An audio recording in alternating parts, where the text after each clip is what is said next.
जय हिंद दोस्तों, कैसे हो आप सभी। मैं प्रीति सिंह एक बार फिर स्वागत करती हूँ आप सभी का हम सबके चैनल ईपीएस पर। दोस्तों कंटिन्यू करते हैं करंट अफेयर की क्लास एक प्यारे से कोट के साथ कि रख हौसला वो मंजर भी आएगा, कि रख हौसला वो मंजर भी आएगा, प्यासे के पास चलकर समंदर भी आएगा, कि रख हौसला वो मंजर भी आएगा, प्यासे के पास चलकर समंदर भी आएगा। यूं थक कर ना बैठ ए मंजिल के मुसाफिर, यूं थक कर ना बैठ ए मंजिल के मुसाफिर, मंजिल भी मिलेगी और मिलने का मजा भी आएगा।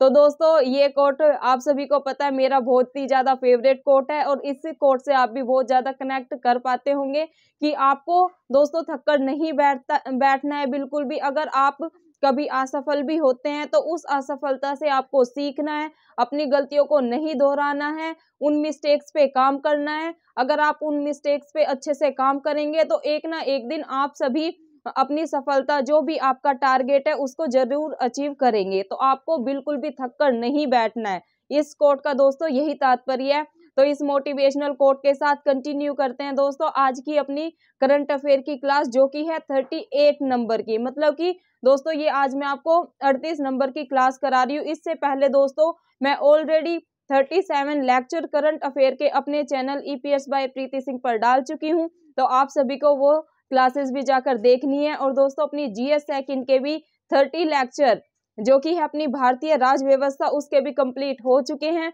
तो जो भी मेरे दोस्त स्टेट लेवल पीसीएस के या फिर एसएससी सीजीएल सीपीओ के या कोई भी अदर कॉम्पिटिटिव एग्जाम्स के मेरे साथ जुड़े हैं वो सब मेरी ये क्लासेस देख सकते हैं। मेरे ही चैनल बहुत सारे मेरे जो स्टूडेंट्स नए जुड़े हैं उन्हें मेरे चैनल का नाम नहीं पता है, तो आप ईपीएस बाय प्रीति सिंह सर्च करेंगे तो आपको मेरा चैनल मिल जाएगा। वहां पर आपको करंट अफेयर की भी प्लेलिस्ट मिल जाएगी और जो अपना जीएस सेकंड मैं करा रही हूँ भारतीय राज्य व्यवस्था उसकी भी प्लेलिस्ट मिल जाएगी। तो आपको दोस्तों सारी क्लासेस देखनी है, आपको बहुत ज्यादा लाभ प्राप्त होगा। तो दोस्तों कंटिन्यू करते हैं आज की अपनी करंट अफेयर की क्लास जो कि काफी महत्वपूर्ण होने वाली है। दोस्तों पहला ही क्वेश्चन लिया है मैंने, दिसंबर सन 2022, दिसंबर सन 2022 में भारत और किस देश के बीच सूर्य किरण 16वां सूर्य किरण अभ्यास आयोजित हुआ है। क्या दोस्तों हाल ही में भारत और किस देश के बीच बात हो रही है जो संयुक्त सैन्य अभ्यास है सूर्य किरण। सिंपल भाषा में समझिएगा कि भारत और किस देश के बीच जो सूर्य किरण सैन्य अभ्यास है, संयुक्त सैन्य अभ्यास है, ये भारत और किस देश के बीच में हुआ। तो दोस्तों ये भारत और किसके बीच में हुआ है दोस्तों, नेपाल के बीच में। भारत और नेपाल के बीच में कौन सा अभ्यास हुआ है दोस्तों, आपको ध्यान में रखना है सूर्य किरण। क्या दोस्तों, सूर्य किरण। दोस्तों यहाँ से स्टेट लेवल के पीसीएस, चाहे वो कोई से भी स्टेट का पीसीएस हो, संयुक्त सैन्य अभ्यास से 100% क्वेश्चन बनता ही बनता है। ठीक है, तो ये आपको जितने भी संयुक्त सैन्य अभ्यास में डेली करंट अफेयर की क्लास में करा रही हूँ ये आपको दोस्तों याद करते हुए चलना है। आज हम बात कर रहे हैं सूर्य किरण की। अगर आ जाए सूर्य किरण संयुक्त सैन्य अभ्यास भारत का किस देश के बीच में है, तो आपको लगाना है दोस्तों, ऑप्शन में दिया हो आपको भारत का श्रीलंका के साथ, भारत का नेपाल के साथ, भारत का यूएसए के साथ या भारत का अपना फ्रांस के साथ। तो दोस्तों आपको लगाना है भारत का ये नेपाल के साथ सूर्य किरण का अभ्यास है। अब दोस्तों सूर्य किरण का ये कौन सा अभ्यास है, मतलब कौन से नंबर का अभ्यास है और ये कहाँ पर आयोजित होने वाला है, इन सब के बारे में आज मैं आपको चर्चा में पूरे अच्छे से विस्तार से बताऊंगी। क्योंकि दोस्तों जैसे कल की मैंने करंट अफेयर की क्लास ली थी तो मैंने आपको बताया था जहां पर दोस्तों फैक्चुअल चीजें होती है, जहां पर चीजें हमें एक बार पढ़ के याद हो रही है तो वहां पर हम स्पीड में चीजों को कवर करते हैं। लेकिन जहां पर मुझे आपको समझाने की आवश्यकता महसूस होती है तो वहां पर मैं आपको डिटेल में समझा देती हूँ। जैसे अब दोस्तों ये सूर्य किरण है। अब दोस्तों बात करते हैं सूर्य किरण की कि भाई ये कौन से नंबर का संस्करण है। दोस्तों यहाँ से भी क्वेश्चन एग्जाम में करंट अफेयर में देखने को मिल जाएगा आपको कि जो भाई भारत और नेपाल के बीच में सूर्य किरण संयुक्त सैन्य अभ्यास है ये इसका कौन से नंबर का संस्करण है, 15वां, 16वां, 13वां या 12वां। तो दोस्तों आपको ध्यान में रखना है जो भारत और नेपाल के बीच में संयुक्त सैन्य अभ्यास हुआ है कौन सा, सूर्य किरण, ये इसका संस्करण है 16वां। कितने नंबर का दोस्तों, 16वां, 16th नंबर का।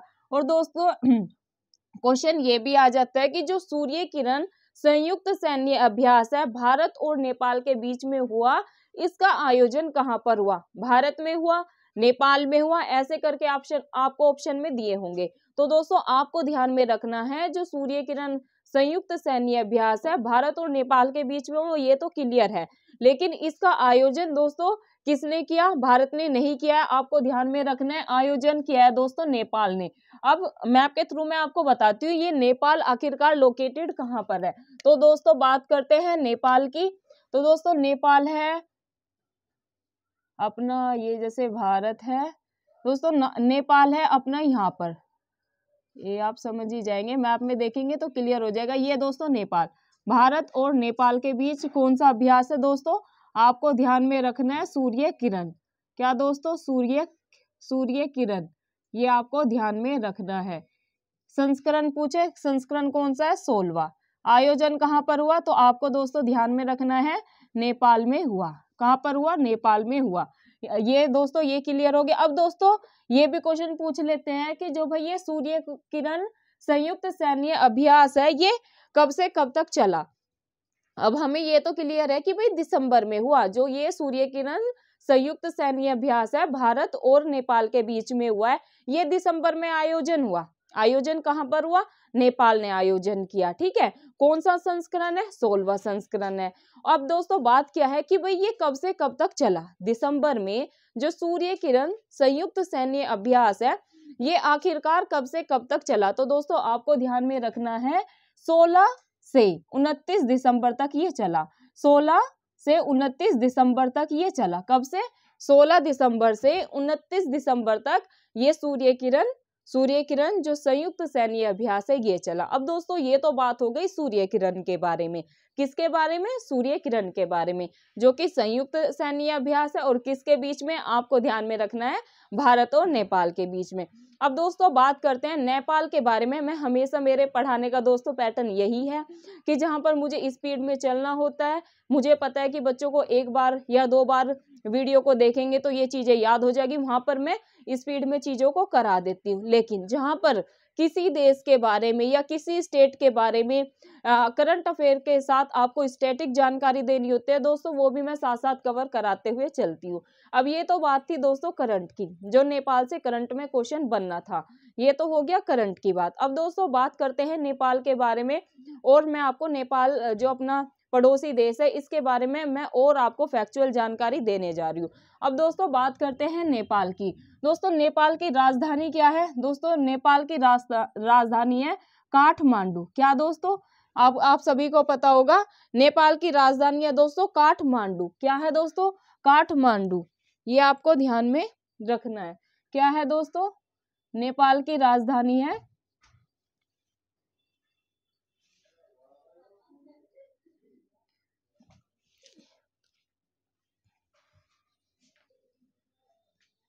नेपाल की, क्या है दोस्तों राजधानी? काठमांडू। ये दोस्तों आपको ध्यान में रखना है। क्या है दोस्तों नेपाल की राजधानी? नेपाल की राजधानी है काठमांडू। अगर दोस्तों नेपाल की मुद्रा की बात करें तो दोस्तों नेपाल की मुद्रा है नेपाल की मुद्रा है दोस्तों नेपाली रुपया। क्या दोस्तों? नेपाली मुद्रा, नेपाली रुपया। क्या दोस्तों? नेपाली रुपया। ये आपको दोस्तों ध्यान में रखना है। अगर राजधानी पूछे तो आपको लगाना है, अगर आपसे नेपाल की राजधानी पूछे तो दोस्तों आपको लगाना है नेपाल की राजधानी है काठमांडू। क्या दोस्तों? नेपाल की राजधानी है काठमांडू। ये आपको ध्यान में रखना है। अगर दोस्तों मुद्रा की बात करें तो आपको लगाना है नेपाली रुपया। यहाँ पर भी रुपया चलता है लेकिन नेपाली रुपया आ जाए, कि डॉलर चलता है, रुपया चलता है, ऐसे आ जाए, लेकिन आपको लगाना है कि भाई नेपाल की मुद्रा है नेपाली रुपया। क्या दोस्तों? नेपाली मुद्रा। दोस्तों बात करते हैं यहाँ के राष्ट्रपति की। दोस्तों यहाँ की राष्ट्रपति हैं विद्या देवी भंडारी। क्या है, कौन है दोस्तों? विद्या देवी भंडारी। ये आपको दोस्तों ध्यान में रखना है। यहाँ से ये दोस्तों नेपाल के बारे में ये थी फैक्चुअल जानकारी, जो कि हम सभी को पता होना चाहिए कि भाई जो नेपाल है अपना पड़ोसी देश है, उसकी राजधानी क्या है? आपको लगाना है काठमांडू। अगर आ जाए मुद्रा तो मुद्रा लगानी है आपको नेपाली रुपया। और अगर आ जाए कि भाई यहाँ के राष्ट्रपति कौन है, तो आपको लगाना है दोस्तों अपने विद्या देवी भंडारी। कौन दोस्तों? विद्या देवी भंडारी। दोस्तों थोड़ी आँख में ना प्रॉब्लम हो रखी है मुझे, मैं इतना फ़ोन और ये सब पहले यूज़ नहीं करती थी, तो अभी करना पड़ता है और लाइटिंग पड़ती है, तो इस वजह से थोड़ी आंखों में प्रॉब्लम हो गई है शुरू, तो इसका चेकअप कराना पड़ेगा। तो काफ़ी जलन हो रही है 3-4 दिन से, तो वो थोड़ा कोऑपरेट करिएगा बीच बीच में, लेकिन कोशिश करूंगी कि ये ना हो। जैसे रात में काफ़ी प्रॉब्लम थी, मतलब सुबह आँख नहीं खुल रही थी मेरी, तो ये दिक्कत हो रही थी, पर कोई नहीं, आज इसका चेकअप ही करा लूँगी। काफ़ी प्रॉब्लम क्रिएट हो रही है इसमें। मूव करते हैं दोस्तों नेक्स्ट क्वेश्चन पे। देखो ये इसके बारे में मैंने आपको पूरी जानकारी दे दी। अगर आ जाए सूर्य किरण से दोस्तों आपको किसी ना किसी एग्जाम में यहाँ से देखने को क्वेश्चन जरूर मिलेगा, क्योंकि एक स्टेट के पीसीएस तो है नहीं। अब ये भी नहीं कि बच्चा एक ही स्टेट के पीसीएस की तैयारी कर रहा है, या अगर ये यूपी पीसीएस में पूछ लिया गया तो और एग्जाम्स में नहीं पूछा जाएगा। तो दोस्तों इतने संयुक्त सैन्य अभ्यास है, जो मेन है हम वो कवर कर लेंगे। ये संयुक्त सैन्य अभ्यास दोस्तों मैं हमेशा आपको करंट अफेयर की क्लास में बताती हूँ, इतना महत्वपूर्ण है कि आपको किसी न किसी स्टेट लेवल पीसीएस में जरूर देखने को मिलेगा। अभी दोस्तों जैसे भी जो भी संयुक्त सैन्य अभ्यास हो रहे हैं, मैं आपको साथ साथ वो कवर कराते हुए चल रही हूँ।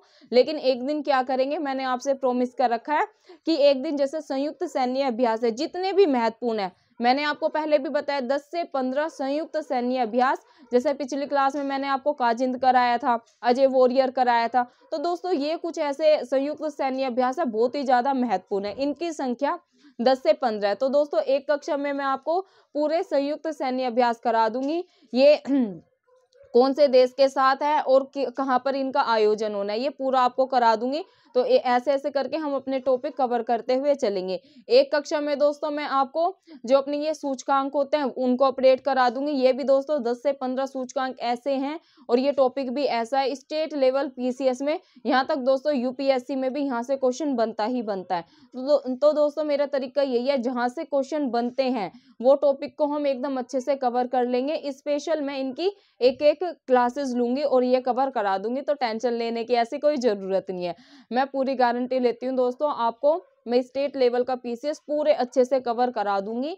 तो करंट अफेयर अगर आप रोज मेरी आधे घंटे की क्लास देखते हैं तो आप निश्चिंत हो जाना, जो भी मैं क्वेश्चन करा रही हूँ इनसे बाहर आपको करंट अफेयर में देखने को नहीं मिलेगा। बस शर्त यही है, आपको वीडियो को लास्ट तक देखना है, वीडियो को स्किप नहीं करना है। अगर आप वीडियो को स्किप करेंगे तो दोस्तों फिर मेरी कोई गारंटी नहीं है। अगर आप वीडियो को लास्ट तक देख रहे हैं, अपने नोट साथ साथ बनाते हुए चल रहे हैं, तो दोस्तों बिल्कुल भी गुंजाइश नहीं है मेरी कक्षाओं से बाहर आपको स्टेट लेवल के पीसीएस में करंट अफेयर देखने को मिले। मूव करते हैं दोस्तों नेक्स्ट क्वेश्चन पे, जो कि है एशिया का पहला ड्रोन डिलीवरी केंद्र व नेटवर्क किस राज्य में शुरू किया गया? क्या है दोस्तों क्वेश्चन? एशिया का फर्स्ट ड्रोन डिलीवरी केंद्र व नेटवर्क किस राज्य में शुरू किया गया? तो दोस्तों ये किया गया है मेघालय में। कहाँ पर दोस्तों? मेघालय में। अब दोस्तों बात करते हैं मेघालय की राजधानी की, यहाँ के सीएम की। तो दोस्तों यहाँ की राजधानी है शिलोंग। अगर आ जाए मेघालय की राजधानी क्या है, तो आपको लगाना है शिलोंग। दोस्तों स्टेट लेवल के पीसीएस में कैपिटल से भी क्वेश्चन बनता है, किससे? राजधानी से भी क्वेश्चन बनता है कि भाई नागालैंड की राजधानी क्या है, मेघालय की क्या है, त्रिपुरा की क्या है। तो दोस्तों ये कैपिटल भी आपको साथ साथ याद करते हुए चलना है। अब दोस्तों अभी मैंने आपको राजधानी बताई थी नेपाल की आपको याद होगी। अब बात करते हैं मेघालय की राजधानी की। दोस्तों मेघालय की राजधानी है शिलोंग। क्या है दोस्तों? शिलोंग। दोस्तों यहाँ के सीएम है कोनराड संगमा। क्या है दोस्तों? कोनराड संगमा। यहाँ के प्रेसिडेंट की अगर बात करें, यहाँ के सीएम की अगर बात करें दोस्तों कोनराड संगमा। अगर सीएम की यहाँ के मुख्यमंत्री की बात करें तो दोस्तों यहाँ के मुख्यमंत्री है कोनराड संगमा। दोस्तों यहाँ पर भारत का 100वां स्मार्ट सिटी, दोस्तों जो मेघालय है ये भारत का 100वां, अगर आ जाए भारत का 100वां स्मार्ट सिटी राज्य कौन बना है, तो आपको लगाना है मेघालय। ये 100 नंबर का स्मार्ट सिटी बन गया है, 100 नंबर का 100वां स्मार्ट सिटी। अगर आ जाए 100वां स्मार्ट सिटी स्मार्ट सिटी कौन बना है? तो दोस्तों आपको लगाना है मेघालय, स्मार्ट सिटी बन गया ये 100वें नंबर का स्मार्ट सिटी कौन बन गया है? तो आपको ध्यान में रखना है जो मेघालय स्टेट है वह 100वें नंबर का स्मार्ट सिटी बन गया है। दोस्तों मूव करते हैं नेक्स्ट क्वेश्चन पे जो कि है खुद की इंटरनेट सेवा, खुद की इंटरनेट सेवा शुरू करने वाला देश का पहला राज्य कौन बना है? क्या है दोस्तों क्वेश्चन? खुद की इंटरनेट सेवा प्रदान करने वाला, खुद की इंटरनेट सेवा प्रदान करने वाला देश का पहला राज्य कौन बना है? तो दोस्तों ये बना है केरल। क्या है दोस्तों क्वेश्चन? खुद की इंटरनेट सेवा शुरू करने वाला देश का पहला राज्य कौन बना है? तो दोस्तों आपको लगाना है केरल। अब केरल कहाँ पर है दोस्तों?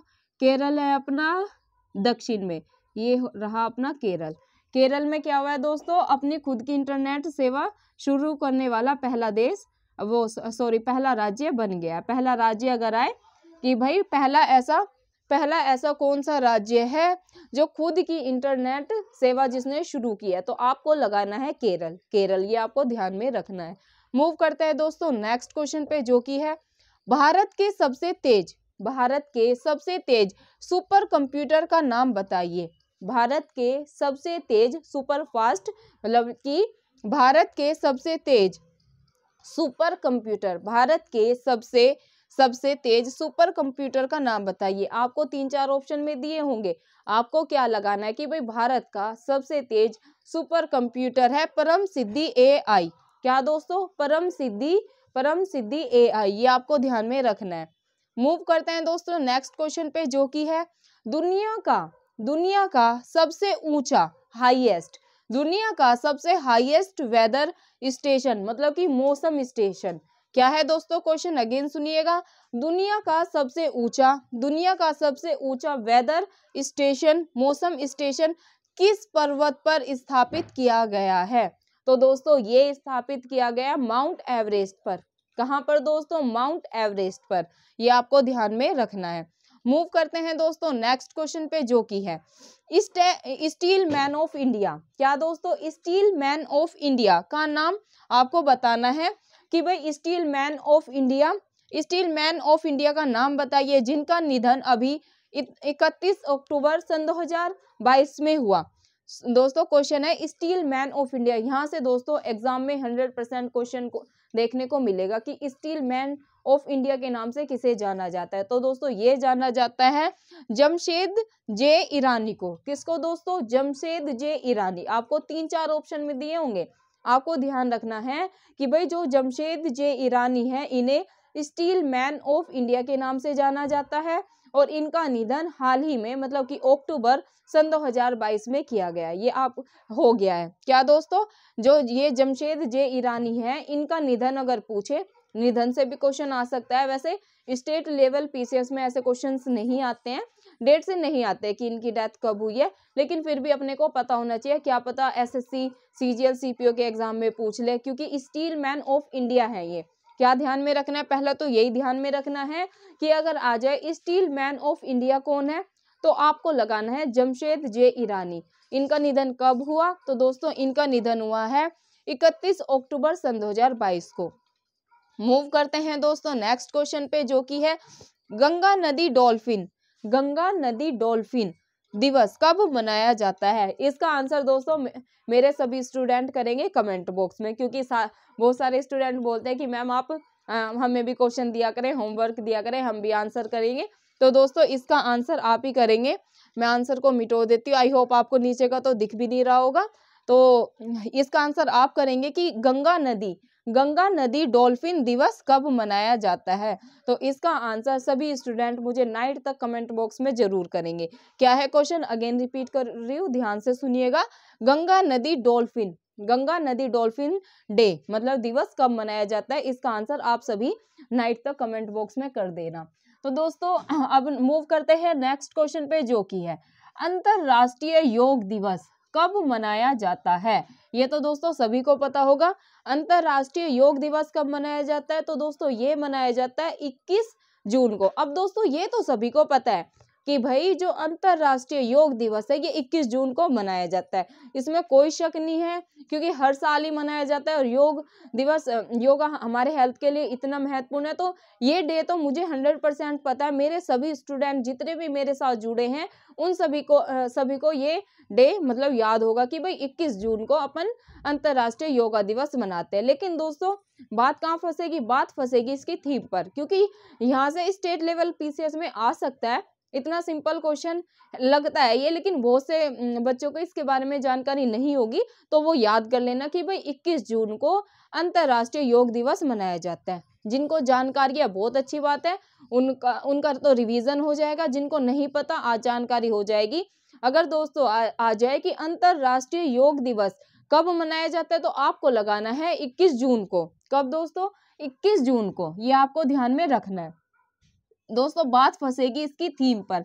मैं हमेशा बताती हूँ दोस्तों, जैसे पर्यावरण दिवस हो गया, जनसंख्या दिवस हो गया, अपना जैसे ये है, ये क्या है अपना योग दिवस। दोस्तों यहाँ ये कुछ ऐसे डे होते हैं, इनकी जो थीम होती है ये बहुत ही ज़्यादा महत्वपूर्ण हो जाती है, क्योंकि दोस्तों ये जो जैसे यूपीएससी है, वर्ल्ड की टफेस्ट एग्जामिनेशन है, तो वहाँ पर ऐसे हलवा क्वेश्चन नहीं देंगे कि भाई आपसे पूछ ले कि अंतर्राष्ट्रीय योग दिवस कब मनाया जाता है, तो वहाँ पर ऐसे क्वेश्चन नहीं आएंगे। स्टेट लेवल में भी बहुत कम चांसेस होते हैं दोस्तों ऐसे डायरेक्ट क्वेश्चन आ जाए, फिर भी स्टेट लेवल में किसी ना किसी स्टेट लेवल पीसीएस में मिल जाएगा देखने को, कभी कभी आ जाते हैं ऐसे क्वेश्चन। लेकिन बात फंसती है दोस्तों थीम पे, क्योंकि थीम हर साल चेंज होती है।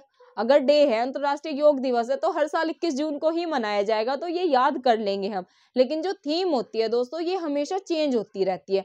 अब जैसे हम बात करते हैं सन 2022 की थीम की, कि अंतर्राष्ट्रीय योग दिवस जो सन 2022 में मनाया गया है, इसकी थीम क्या है? तो दोस्तों आपको थीम याद रखनी है। इसकी थीम है योगा फॉर ह्यूमैनिटी। क्या दोस्तों? योगा फॉर ह्यूमैनिटी, ये आपको ध्यान में रखना है। मतलब हिंदी में क्या है?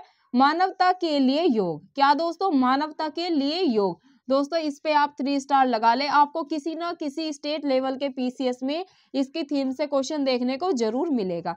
अब दोस्तों नेक्स्ट क्वेश्चन पे मूव करते हैं, जो कि है विश्व शरणार्थी दिवस कब मनाया जाता है? वर्ल्ड रिफ्यूज डे कब मनाया जाता है? तो दोस्तों ये मनाया जाता है 20 जून को। अगर आ जाए विश्व शरणार्थी दिवस कब मनाया जाता है, तो आपको लगाना है 20 जून को। अब दोस्तों इसकी भी थीम याद कर लेते हैं। इसकी थीम है सुरक्षा प्राप्त करने का अधिकार पहले से कहीं अधिक महत्वपूर्ण। क्या दोस्तों? सुरक्षा प्राप्त करने का अधिकार पहले से कहीं अधिक महत्वपूर्ण। अगर दोस्तों आपसे पूछे कि विश्व शरणार्थी दिवस कब मनाया जाता है, तो आपको लगाना है 20 जून को।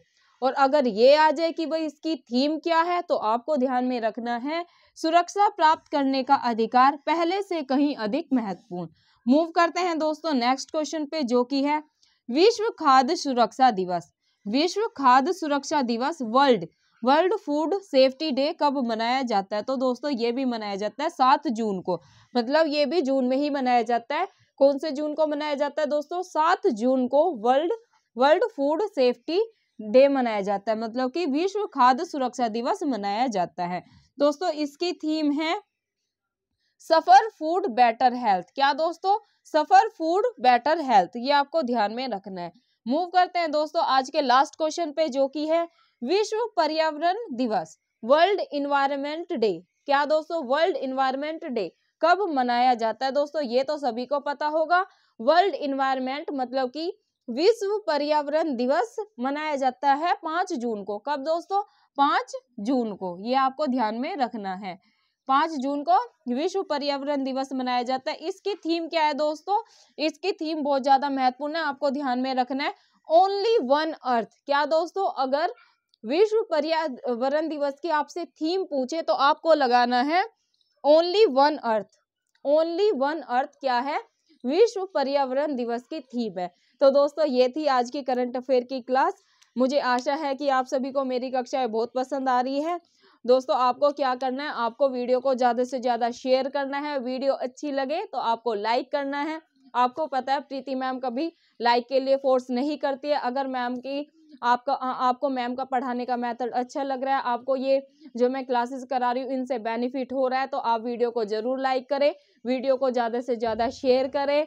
और दोस्तों अगर चैनल को आपने सब्सक्राइब नहीं किया है तो चैनल को सब्सक्राइब कर ले और जो बेल आइकन होता है ना उसको दबा ले और ऑल वाला। इससे दोस्तों फ़ायदा ये होगा जब भी मैं अपनी वीडियो शूट करके डालती हूँ तो सबसे पहले आपके पास पहुँचेगी। और दोस्तों मैं यही चाहती हूँ कि मेरी एजुकेशन की वीडियो सबसे पहले मेरे स्टूडेंट के पास पहुँचे और वो मेरी कक्षाओं का जो भी मैं करा रही हूँ करंट अफेयर की क्लास, स्टेट लेवल के पीसीएस के लिए और अदर कॉम्पिटिटिव एग्जाम्स के लिए, और जो भी मैं जीएस सेकंड की क्लास अपनी भारतीय राज्य व्यवस्था की करा रही हूँ वो सबसे पहले मेरे स्टूडेंट्स के पास पहुँचे और वो कक्षाओं का भरपूर लाभ उठाए और जल्दी से अपनी सक्सेस को अचीव करें।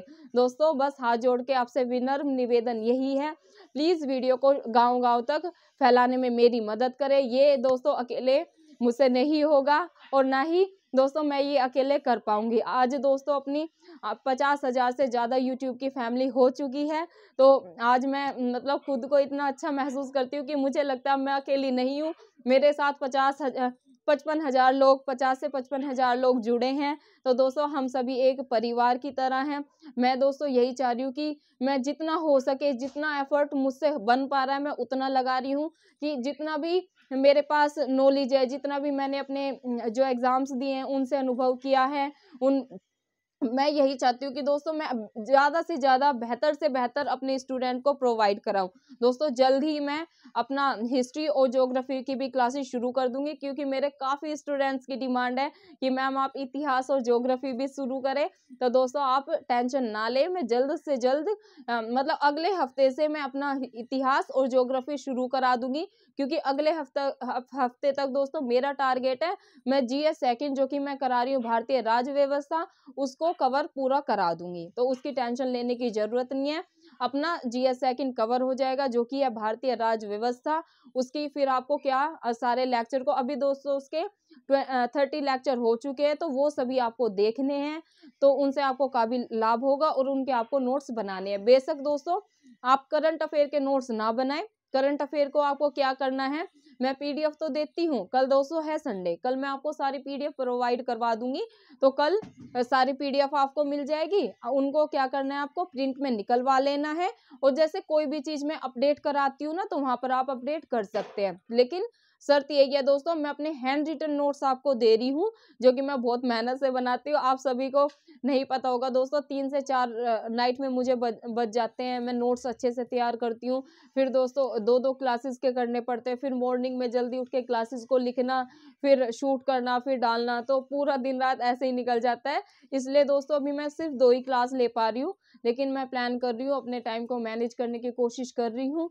तो मैं जल्द से जल्द आपकी 3 से 4 क्लासेस स्टार्ट करा दूंगी, तो आपको टेंशन लेने की जरूरत नहीं है। ये दोस्तों मेरी गारंटी है, मैं अपना मार्च तक पूरा स्टेट लेवल की पीसीएस आपको कंप्लीट करा दूंगी। तो आप मेरे पर भरोसा बना के रखें। बस शर्त दोस्तों यही है कि आप सारी वीडियो जो मैं जीएस सेकंड की करा रही हूँ और अपनी ये करंट अफेयर की करा रही हूँ, इन वीडियो को आपको लास्ट तक देखना है और वीडियो को ज़्यादा से ज़्यादा शेयर करें दोस्तों, ताकि हम गांव-गांव तक ये वीडियो फैलाएं और जो भी हमारे छोटे बहन भाई हमसे बड़े या हम उम्र हमारे दोस्त तैयारी कर रहे हैं, अपना उनका सपना है एसडीएम या डीएसपी बनने का या कोई भी एक सरकारी नौकरी पाने का, दोस्तों मात्र उनका सपना एक सपना बनकर ना रह जाए, हम उनके सपने में दोस्तों अपना थोड़ा सा योगदान दे पाएं। और ये तभी संभव होगा जब दोस्तों आप लोग मेरा पूरा सहयोग करेंगे। तो वीडियो को आप ज़्यादा से ज़्यादा प्लीज़ शेयर करें और चैनल को अगर सब्सक्राइब नहीं करा है तो सब्सक्राइब कर लें और वीडियो अच्छी लगे तो लाइक करना। और डिस्क्रिप्शन में मैं दोस्तों अपना टेलीग्राम लिंक डाल दूंगी। कल संडे है, कल तक आपको सारी जितनी भी मैंने 4-5 क्लासेस की अपना ये पीडीएफ नहीं डाली है वो कल दोस्तों आपको मिल जाएगी। आप सभी को पता है दोस्तों मैं ये सब अकेले मैनेज करती हूँ, मतलब कंटेंट तैयार करना, बोर्ड पे लिखना, तो ये इतना इजी नहीं होता है, आप सभी को पता है। तो ये थोड़ा टाइम की बाउंडेशंस है, लेकिन अभी जैसे कल मैं सीसेट की क्लास शुरू कराने जा रही हूँ, तो कल मैं सीसेट के क्वेश्चंस आपको सोल्व कराऊंगी, जैसे पूछे गए हैं पीवाईक्यू में, उन्हीं के आधार पर फिर मैं आगे मतलब संडे मेरा टारगेट है कि मैं आपको सीसेट अच्छे से कवर कराऊं, ताकि दोस्तों जो भी मेरे स्टूडेंट स्टेट लेवल के पीसीएस की अपना तैयारी कर रहे हैं उनको सीसैट में दिक्कत ना हो। क्योंकि दोस्तों आप सभी को पता है कि सीसैट कई बार हम हल्के में ले लेते हैं, तो उसको हमें हल्के में नहीं लेना है। हल्के में तो मैंने भी नहीं लिया था, मैंने तैयारी की थी लेकिन शायद उतने अच्छे से नहीं की, तो मेरा 2 नंबर से दोस्तों अपना यूपी पीसीएस में सीसैट में रह गया था। तो मैं अब के यही कोशिश कर रही हूँ कि जो गलती मुझसे हुई सीसैट में, जीएस में मेरा अच्छा स्कोर था दोस्तों, मेरा 120 प्लस स्कोर था, लेकिन उसका कोई फायदा नहीं हुआ। अगर आपका सीसैट अच्छा नहीं है, अगर आप सीसैट में फेल कर जाते हैं, तो आपकी जीएस की, आप कितने भी जीएस में धुरंधर है तो आपकी कॉपी ही चेक नहीं होती है, तो उसका कोई बेनिफिट नहीं है। तो दोस्तों अपने को जीएस भी अभी से कवर करते हुए चलना है, क्योंकि दिसंबर का एंड होने वाला है। तो दिसंबर से ही हम शुरू कर देंगे अपना जून में जैसे यूपी पीसीएस का एग्जाम है, जो भी नोटिफिकेशन आएंगे दोस्तों हम उस स्टेट के लेवल की पीसीएस की तैयारी करेंगे। और आप सभी को पता है स्टेट लेवल के पीसीएस जो सीसैट वगैरह होता है ऑलमोस्ट सेम ही होता है। तो जैसे रीजनिंग है वो तो सबकी ऐसी है ना, तो मैं सबकी ऐसे ऐसे करके तैयारी करवा दूंगी। हर संडे को दोस्तों मैं सीसैट का आपको एक क्वेश्चन पेपर जरूर सोल्व कराऊंगी। तो कल मैं आपको सीसैट का एक प्रश्न पत्र जरूर हल कराऊंगी। तो कल आपको सीसैट की भी कक्षा देखनी है। आज आपको सारी वीडियोस को मेरी जितनी भी मैंने क्लासेस करवाई है 30 जीएस सेकंड की कंप्लीट हो चुकी है, जो कि अपना भारतीय राज्य व्यवस्था उसकी रिवीजन करना है। और दोस्तों मैं ये नहीं कहती हूँ कि आप नॉर्मल स्पीड पे देखें। अगर आपको मेरी वीडियो, जैसे अभी तो आप लैंग्वेज पकड़ गए होंगे ना, कोई भी टीचर होता है नया तो हम उसकी भाषा को या फिर उसके तरीके को थोड़ा सुनने में टाइम लगता है, समझने में टाइम लगता है। लेकिन मेरे काफ़ी स्टूडेंट है वो, उनको तो मेरा तरीका, मेरे टीचिंग मेथड काफ़ी अच्छा लग रहा है, तो वो कहता है कि मैम नहीं हमें स्पीड में भी समझ में आ जाता है।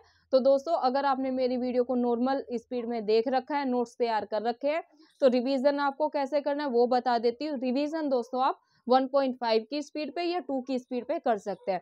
तो आपको सारी करंट अफेयर की वीडियोस जो कि अपने 37 लेक्चर हो चुके हैं वो अपनी स्पीड में रिवीजन करना है, और जीएस सेकंड की 30 लेक्चर की आपको पूरा अच्छे से रिवीजन करना है। क्योंकि प्रीति मैम क्या बोलती है दोस्तों, अल्टीमेटली जो दोस्तों सक्सेस की होती है वो क्या होती है, वो होती है रिवीजन। तो दोस्तों मिलते हैं आपको अपनी नेक्स्ट क्लास में। रिवीजन करते रहे। जय हिंद, जय भारत, धन्यवाद।